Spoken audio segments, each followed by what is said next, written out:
Xəbərə keçməmişdən öncə videonu like edib kanala abunə olun ki, xəbər hər kəsin qarşısına çıxsın. Yanvarın 17-sindən Bakı-Sumqayıt istiqamətində fəaliyyət göstərən 594 və 595 nömrəli ekspres marşrutlarında gediş haqqı 10 qəpik artırılaraq 90 qəpik təşkil edəcək.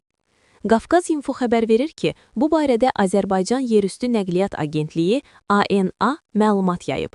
Bildirilib ki, 594 və 595 nömrəli marşrutlar artıq əsas müntəzəm xətlərə alternativ kimi fəaliyyət göstərəcək. Sözü gedən marşrutlar istifadəyə verildikdə həmin istiqamətdə alternativlər az idi. Hazırda isə bu istiqamət üzrə yeni yaradılmış 500 və marşrutu uzadılmış 503 nömrəli avtobuslar ötən ildən iki şəhər arasında əsas tələbatı qarşılayır. Bu marşrutlarda tarif dəyişilmir və 80 qəpik səviyyəsində qalır.